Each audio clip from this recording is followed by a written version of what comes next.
Hi, and thank you for tuning in. My name is Nick Hyla, the Executive Director of the Midwest Renewable Energy Association and board member for the local food community group, Central Rivers Farm Shed, who is leading the greenhouse project.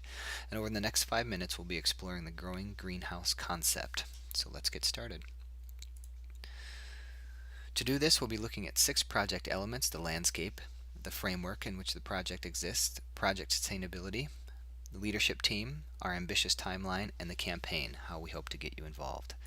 First, let's take a look at the landscape, the trends that we see, the meaning behind those trends, and some real opportunities for making the local food economy come to life.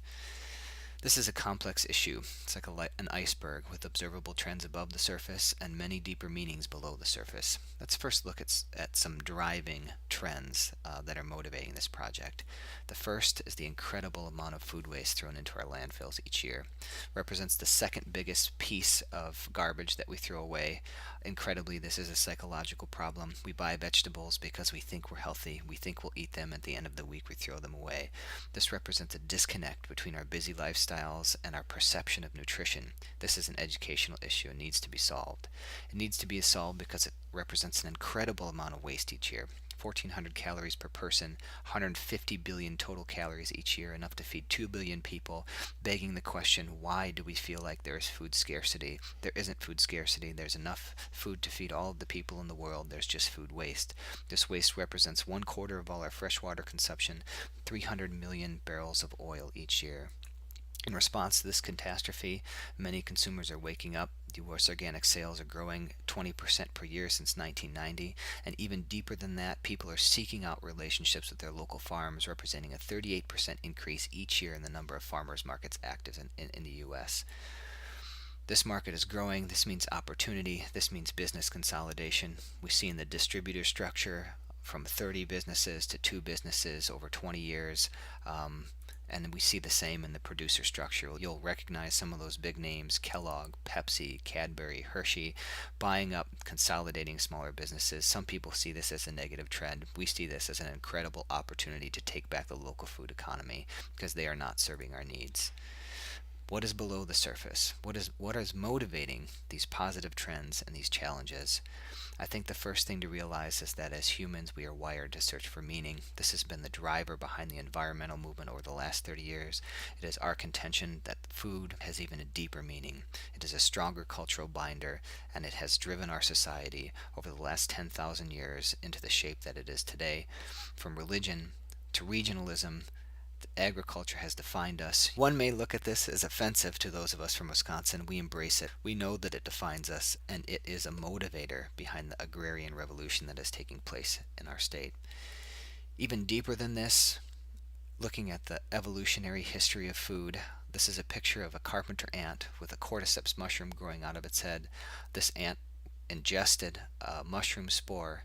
That mushroom spore took over its body, started mimicking pheromones that controlled its behavior, caused it to separate itself from its colony, climb up onto a high branch of a tree, lock onto that tree with its mandibles. The mushroom killed the ant, created the fruiting body, released spores, and those spores again broadcast over large areas to repopulate the ant.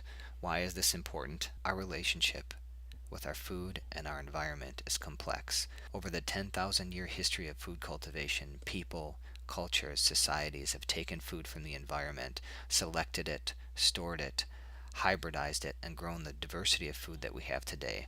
This cannot be taken for granted. This is a biological food wealth that our ancestors have provided for us.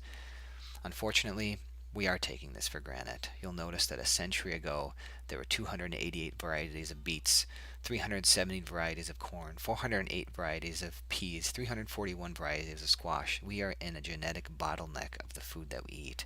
You can see at the bottom, 80 years later, by 1983, we have fewer and fewer genetic resources from which to grow the food that we depend on. This is a crisis and it needs to be solved. This doesn't only exist in the food system. This graph represents the production of rare earth metals. These metals are in everything that we use, from our computers to our cell phones, to our cars, to all electronic equipment. They're fast becoming the most valuable commodity on Earth. You'll notice that in 1965, the U.S. began to build capacity to produce those metals and manufacture them. You'll notice today that we've lost all of that capacity. We are losing the basis for our blue-collar jobs. We are really losing the heartbeat of what has been this economy. What's going to replace it? Our contention is that food will replace it. All of this is part of a revolution, an agrarian revolution. Paulo Freire said, "I am more and more convinced that true revolutionaries must perceive the revolution because of its creative and liberating nature as an act of love." We have taken this to heart in central Wisconsin. This is the heartbeat of the local food movement. You can see it at the farmers market, you can see it on farms, you can see it in restaurants. This is what has brought so much media attention to this project. It's what brings so many partnerships, and it's what motivates us. How do we do justice to this movement? We need to look at models that are sustainable and models that create the results that we're really interested in. Who are our leaders? Who are the people we're taking advice from? We have three models. First, food production. Second, education and training. And third, business development. Let's look at Growing Power, our model for production. Growing Power is an incredible nonprofit based in Milwaukee. They've learned how to take hundreds of thousands of pounds of food waste each day and turn it into beautiful compost. They've learned how to fill greenhouses with healthy, nutritious food, and they've learned how to power it with renewable energy. We're taking their lead. The Stop in Ontario, they've realized that the heart of the local food movement and the key to making this market move is the kitchen. Getting people back in the kitchen to cook, to appreciate food, and to realize that this is a great activity for them personally and for their family. This is the key to buying fresh local food, is inspiring people and teaching people how to use it seasonally. Intervale in Vermont, they have incredible programs that help new farms establish themselves as businesses, and we're looking at their models to create business incubators. At us, the Midwest Renewable Energy Association, we have models for building diverse instructor pools to teach information, of providing technical training that really has value in the marketplace, to creating large and effective educational events, and also as you'll notice with the solar charging of the electric vehicle, to take new technologies, transformative technologies, and move them forward. These are the models that we're applying at the Greenhouse Project. To do this, we need to focus on three methods. First, local.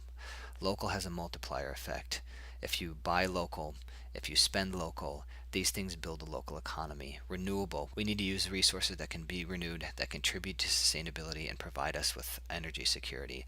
And finally, it has to be affordable, it has to be replicable, and has to be something that people can understand and reproduce.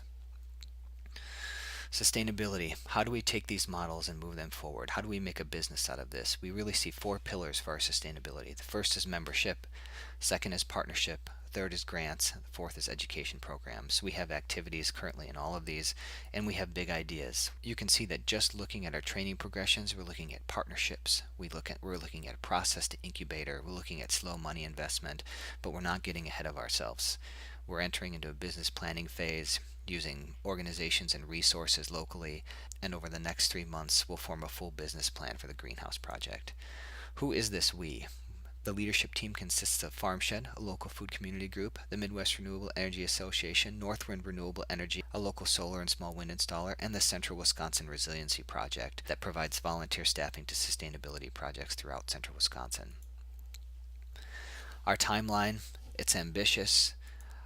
Starting in October, we've started to plan the project, we've built community partnerships, we have advisory groups, we're writing grants, we're beginning the phase 1 renovation, which is an expensive process. In January, we'll be beginning and finishing an assessment process looking at feasibility studies for each of the greenhouse components, conducting a food security assessment, and continuing the renovation. Starting in April, we'll really be starting to implement our education programs and our partnerships. And finally, the development phase, we hope to be fully on the ground by December. How will this happen? We're looking at a steep investment curve, buying an old greenhouse and making it a model site. To do this, we're really looking at founding membership levels. These would be levels that lock in lifetime memberships. You can read more about these at our website, farmshed.org, and a viral fundraising campaign on Indiegogo. So who is Farmshed? Who is leading this project? Come visit us on our website, www.farmshed.org. You can see all the things that we've done, all the things that we're trying to do, and you can get involved with the Greenhouse Project.